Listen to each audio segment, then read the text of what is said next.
guys, it's Anthony Bandiero here bringing a roadside chat. Let's talk about a question from an officer. I actually don't know what state the officer is from, but it doesn't really matter.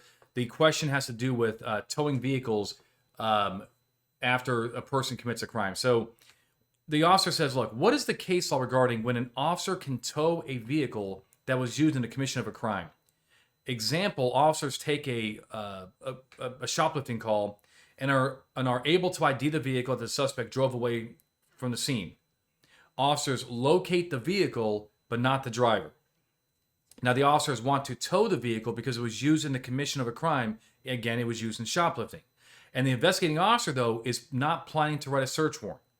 They just want to tow it, right? And let's presume that the vehicle was lawfully parked.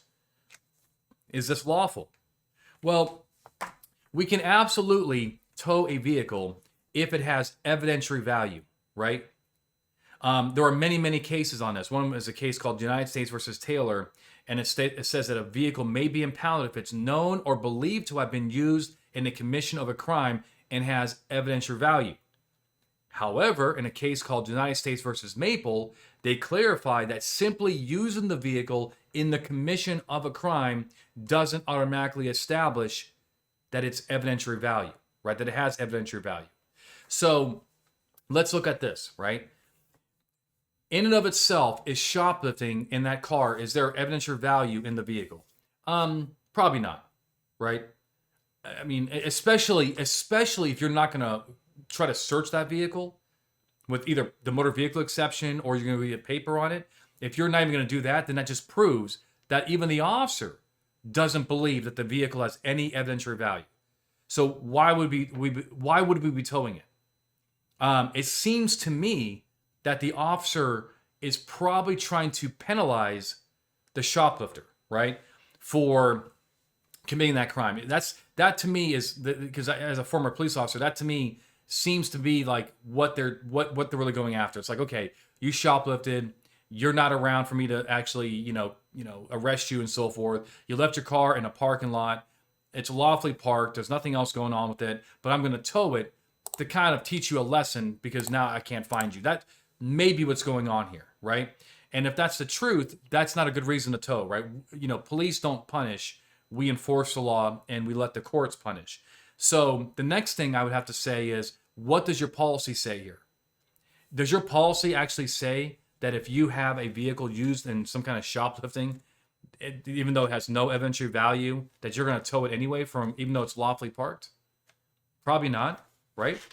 Your policy falls under community caretaking. And that is South Dakota versus Opperman, U.S. Supreme Court in 1976. And when we tow vehicles for community caretaking, it's because we're trying to help the person, essentially. We're trying to protect their car. We're trying to protect ourselves. But from liability. But if we had nothing to do with that vehicle, if we didn't stop it, if we had nothing to do with it, if it's not crashed up in the intersection, then where is our community caretaking, right? How are we trying to help everybody here by towing their ride? So the answer to the question is, if there is no evidentiary value of that vehicle, it's not going to come into evidence in some way or another, or we're not going to go get a search warrant, and the vehicle is lawfully parked, it's not in a red zone, in a fire hydrant, whatever, then I doubt that your policy says you must do this. You probably should let it stay where it is. That's what I would do. Otherwise, you can open yourself up to tort claims that, you deprive this person of their property unlawfully without any authority of law, right? Or any criminal investigation authority, right? So, good question. I know this situation definitely comes up. I've seen this scenario in my career. And so keep the questions coming. I hope that this video has helped you get it right every single time. If you have a question for me that you want me to answer, go to bluetogold.com. You'll see a link to submit your questions to us. Until next time, my friends, you stay safe.